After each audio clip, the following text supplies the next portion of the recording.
proporcionalidade com a pena a ser aplicada ao final do processo. Por isso que não se admite mais prisão preventiva, se o réu não for reincidente em crime doloso, para crimes com pena máxima até 4 anos.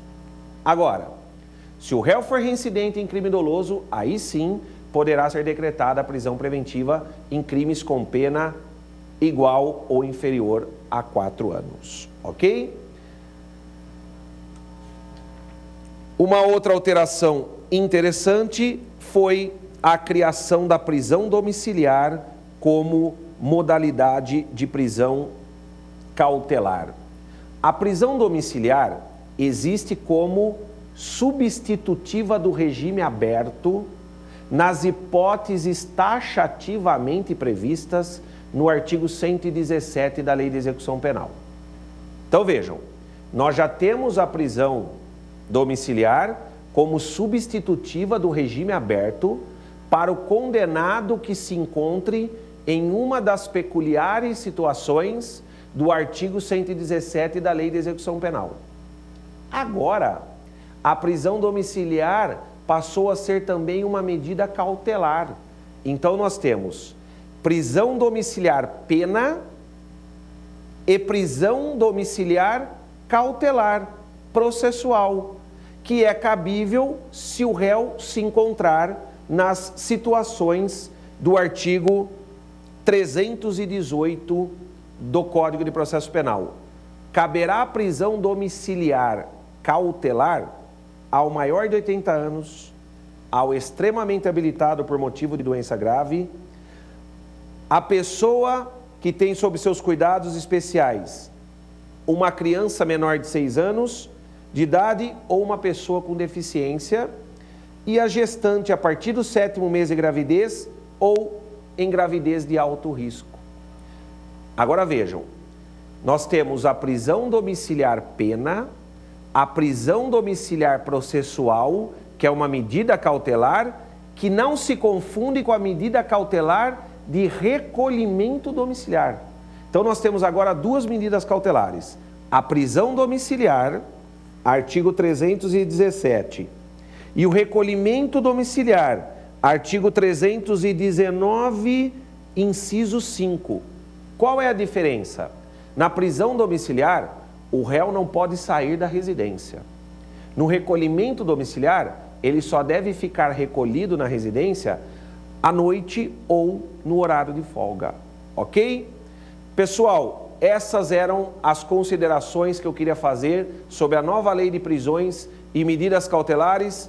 E no próximo bloco, pergunte ao professor, eu responderei as 5 questões encaminhadas por alunos de todo o Brasil. Até o próximo bloco.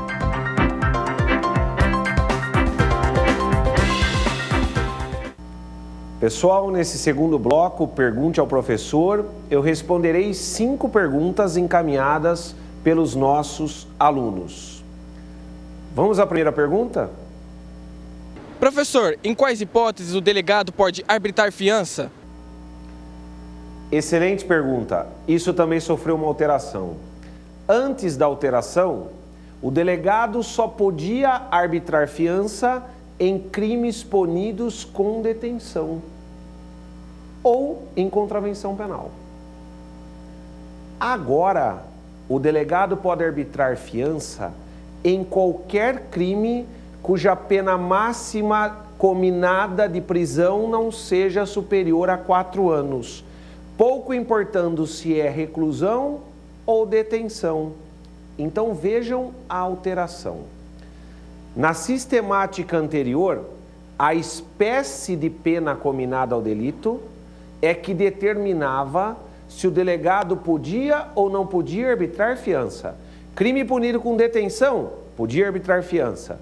Crime punido com reclusão, não podia arbitrar fiança. Por exemplo, na sistemática anterior, era possível ao delegado arbitrar fiança em crime de homicídio culposo, punido com detenção.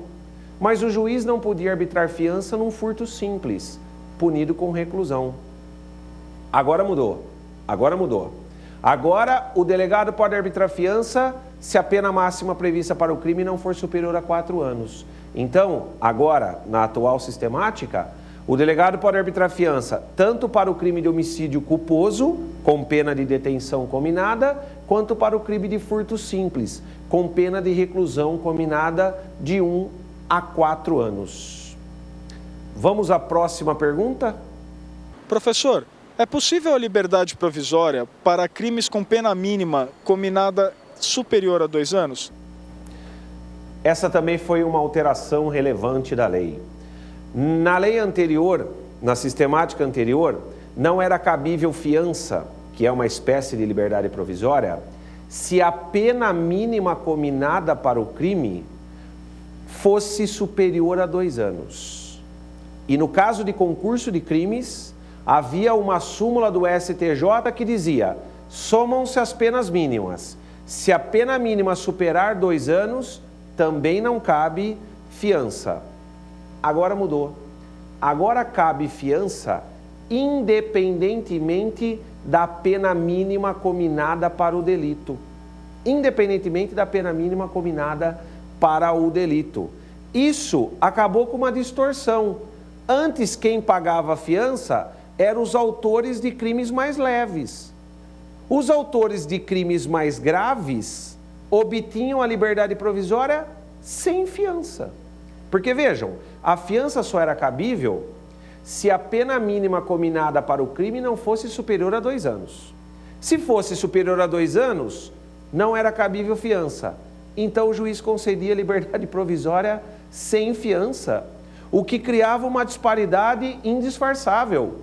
Quer dizer, quem pagava fiança eram autores de crimes mais leves. Autores de crimes mais graves obtinham a liberdade provisória sem a fiança. Agora isso acabou. Agora é possível liberdade provisória com fiança, independentemente da pena mínima combinada para o crime. Com isso, tornou-se sem efeito a súmula 81 ou 82 do STJ, me falha a memória agora, que dispunha que no concurso de crimes, se a pena combinada mínima fosse superior a 2 anos, não era cabível a fiança. Portanto, agora é possível a liberdade provisória em crimes com pena mínima combinada superior a 2 anos. Cito exemplos. No Estatuto do Desarmamento, existe o crime de comércio ilegal de arma de fogo. A pena para este crime é de 4 a 8 anos de reclusão. 4 a 8 anos de reclusão. Agora é cabível fiança para este crime de comércio ilegal de armas de fogo. É cabível porque, apesar da pena mínima ser de 4 anos, isso não influencia mais no arbitramento da fiança. E é cabível porque o Supremo Tribunal Federal, na ADI 3.112, declarou inconstitucional todos os dispositivos do Estatuto do Desarmamento que proibiam liberdade provisória, com ou sem fiança. Então vejam, como o Supremo declarou inconstitucional o dispositivo do Estatuto do Desarmamento que proibia liberdade provisória para o crime de comércio ilegal de armas de fogo. E como a pena mínima não influencia mais no arbitramento da fiança, é possível, por exemplo, agora, o juiz arbitrar fiança no crime de comércio ilegal de armas de fogo. Lembrando que a fiança agora pode chegar ao valor de 109 milhões de reais, conforme a pena máxima combinada. Portanto, a fiança restabeleceu a sua importância, porque ela pode chegar a cifras milionárias. E vejam, o infrator que paga uma fiança milionária terá todo o interesse em não frustrar os fins da fiança, porque senão haverá o quebramento da fiança, ele perderá dinheiro e ainda poderá ter a decretação da prisão preventiva. Portanto, vejam, se a fiança for fixada de forma proporcional ao patrimônio, às condições de riqueza do indiciado ou do acusado, a fiança terá muito valor para atingir as mesmas finalidades da prisão preventiva. Próxima pergunta.